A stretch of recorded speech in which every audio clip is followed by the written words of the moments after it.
سلام و درود دوستان خوبم. امیدوارم هر جا که هستید صحت و سلامت باشید. امروز می خواهم یک دستور مکرونی متفاوت بپزیم. مطمئن هستم حتما خوشتان می آید. پس بیایید که شروع کنیم.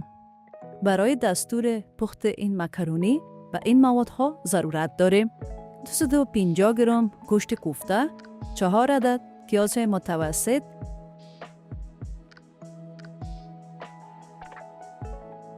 و از این ادویه ها استفاده می کنم: نمک، تخم گشنیز، مرچ سیاه، مرچ مساله‌دار خانگی، زردچوبه، پودر مرچ دلمه و پودر سیر، همش یک قاشق چایخوری، 2 قاشق غذاخوری آرد ساده سفید، 1 عدد تخم متوسط.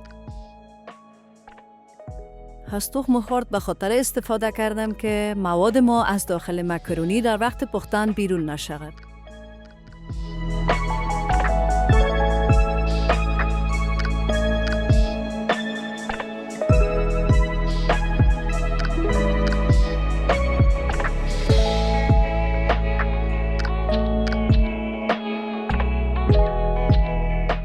با دستم می توانیم پر کنیم و به وسیله این خریطه هم می توانیم پر کنیم، اما با ویدیو کم جنجالی معلوم نشود، اما وقتی خودتان پر کنید بسیار خوشتان می آید.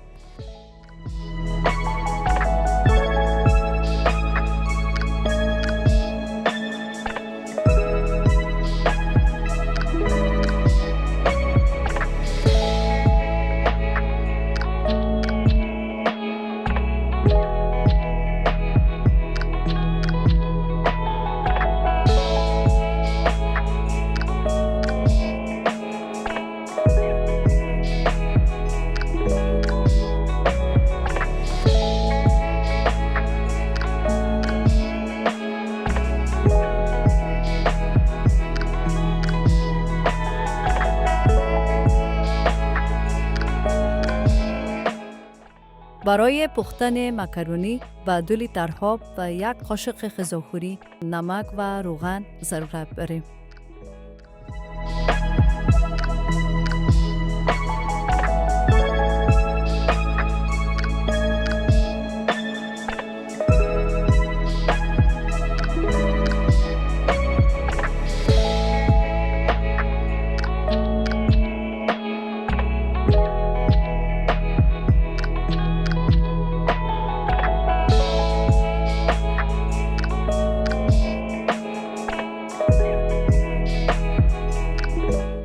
تقریباً 10 تا 12 دقیقه پخته می کنیم.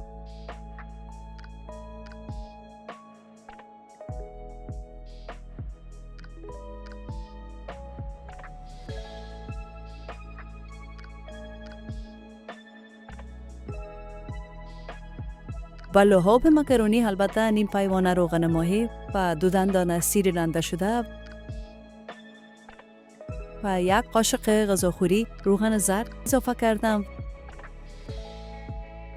و 1 قاشق غذاخوری پودر مرچ دلمه.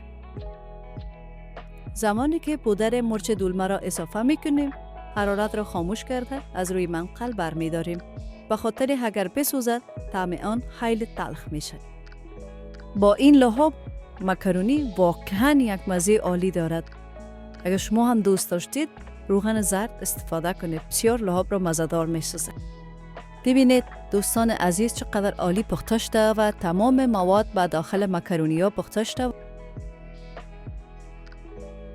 ماست آماده می‌کنیم که ماست نباشه و کمی سیر و نمک و نعنا می‌باشه که این مزه‌اش چند برابر می‌سازه.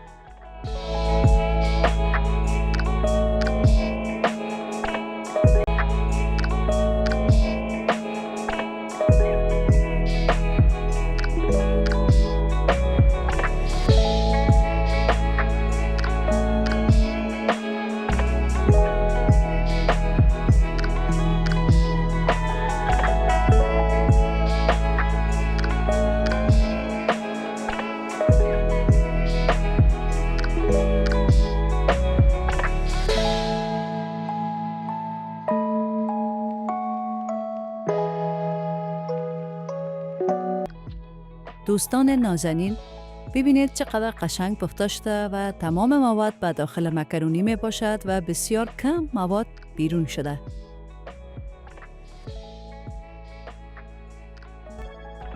از تک تک شما ممنونم که وقت گذاشتید، ویدیو را دیدید، لایک کردید و نظرات قشنگتان را نوشتید. همیشه نظرهایتان برای من ارزشمند است و باعث می شود با انگیزه بیشتری ادامه بدهم. حالا می خواهم چند تا از کامنت های قشنگتان را بخوانم و ازتان قدردانی کنم. باز هم سپاس از همراهیتان. از حسن نظرتان قلباً تشکر می کنم. با عزت باشید. فاخر قند از کامنت های ارزشمند و همیشگیتان یک دنیا تشکر می کنم. زنده و سلامت باشید. خواهر نازنین و دوست داشتنی، از تشویق های همیشگی و کامنت های پرمحبتتان قلباً سپاسگزاری می کنم. سعادتمند باشید. تل پارستا لملاتل سخدیر منن الله دی همیشه برکت درکی.